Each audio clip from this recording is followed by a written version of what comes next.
Scheduled to kick off the main card coming up this weekend. A couple of Atlantic-based welterweight finishers. We have the former CES and CFFC champ Jeremiah Wells. He's going to be meeting up with the Jedi, Matt Semelsberger. And when you look at a matchup like this, Matt, I can't still, at this point, I've watched the fight 3 or 4 times now, understand that, like, it just doesn't register. Matt Semelsberger dropped Jake Matthews not once, not twice, but 3 times, once in each round in his last fight. Great. He hit as a plus 225 underdog. He looked really good in that matchup. And for Semelsberger, you look at it so far in the UFC, obviously more wins than he has losses, but the losses are to Chaos Williams in a really close contest, and then a loss to Alex Morono where Semelsberger couldn't figure out the distance in the first round and the second round. And if you've ever seen Alex Morono fight, he's herky-jerky, he's on the outside, and in the first round and the second round of that matchup, he just circled away from the power, and Semelsberger couldn't land that really long jab that he has and that right cross, and so Morono was able to do great work.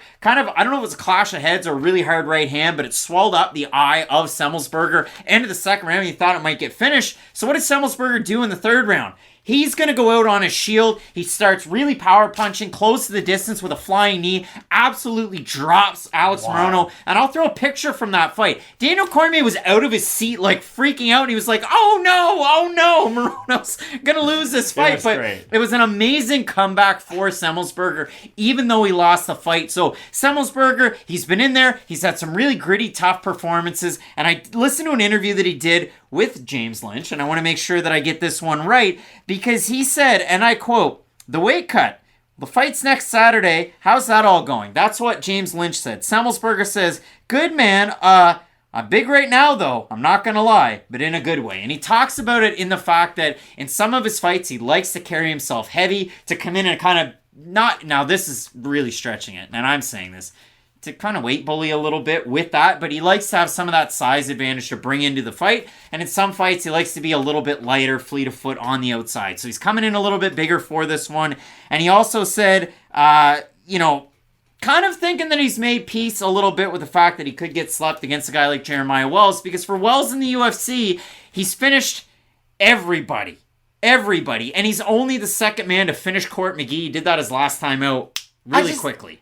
I worry about Semelsberger for this reason in this fight. There's 2 versions of him. Like, when we do get that outside version who doesn't throw a lot of volume, he's kind of eliminating the only, not the only positive, but one of the bigger positives in his own game, and that's what I don't like to see, because we've seen that from Semelsberger in fights. We've seen both versions of him in fights, where he will be on the outside, he will be a little bit hesitant. The reason the Chaos Williams fight was so close was because neither guy really did much of anything, really. It's not because, it was a great fight where it could have gone either way. It was just sort of a low-volume affair, and that has to do with Semelsberger and Williams, to be fair. But for Semelsberger, we will see those periods of inactivity, and if he does get caught just looking in a mirror against Wells, Wells can come with that big storm early in a fight. Wells can, and we've seen that out of him in the UFC. He beat Warley Alves in a fight where it was almost like, shut the lights off, my eyes are closed, and he just started throwing, and Alves kind of landed a bit of a counter in the first round, but in the second round, that's where Wells was able to get the knockout. Against Blood Diamond, he walks into the cage and stumbles. It's like his controller got disconnected. It was weird. And then he ended up getting the takedown and completely controlled Blood Diamond. Hardcore. Mike Mathetha is what he turned him into on the ground. And he finished Court McGee with a left hook.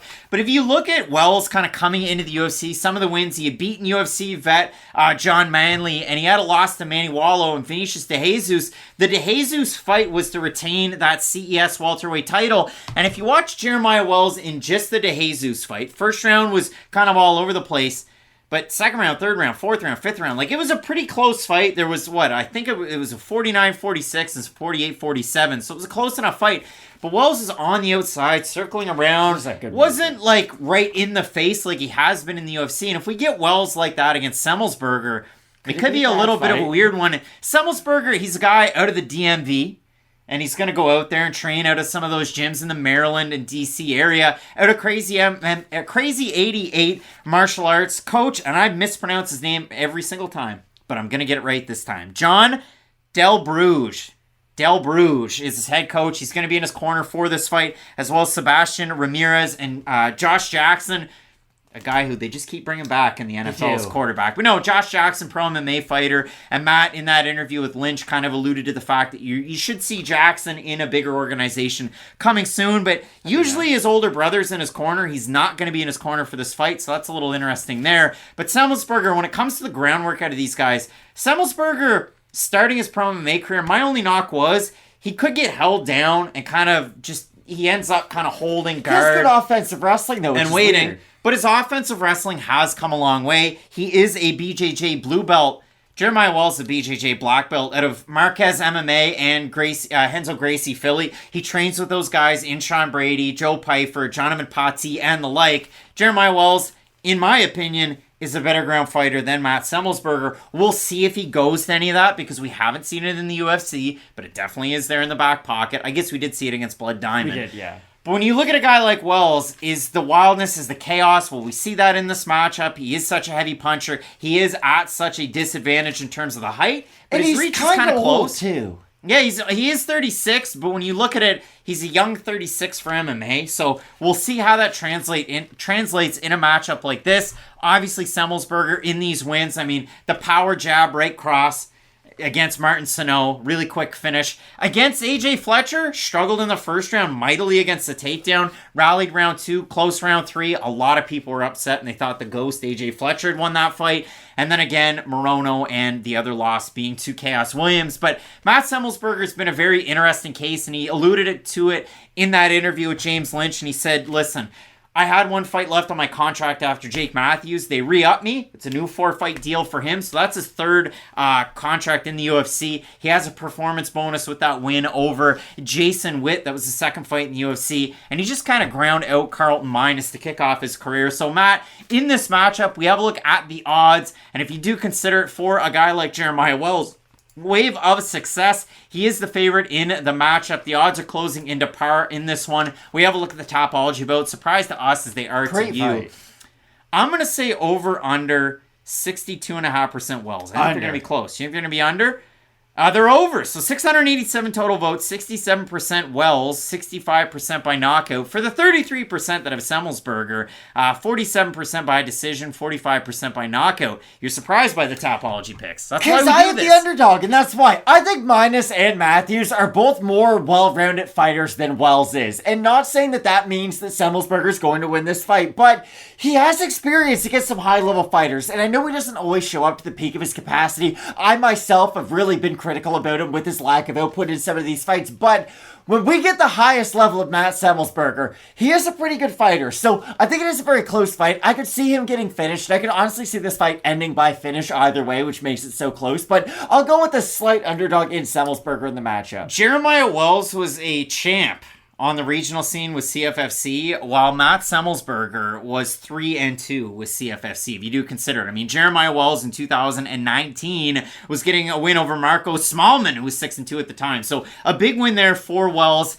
He's better at the jiu-jitsu. Oh, yeah. He's a tricky striker to gauge when he's on the outside.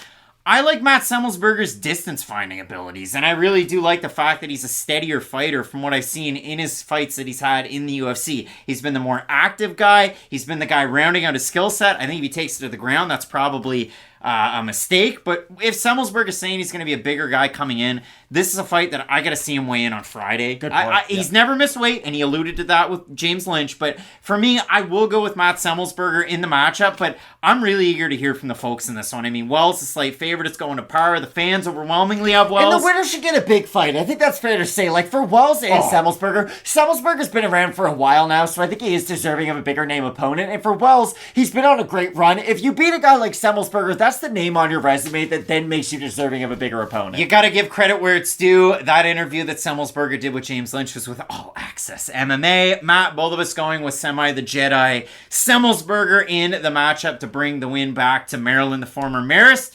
College, strong safety. You got to mention that one up there, 215 pounds. A big-time matchup in this division. This is tentatively scheduled to kick off the main card. The next one, Lucindo taking on Walker. You're not going to want to miss it. Keep it locked in with Fight Night Picks, we always say. Let's get into it.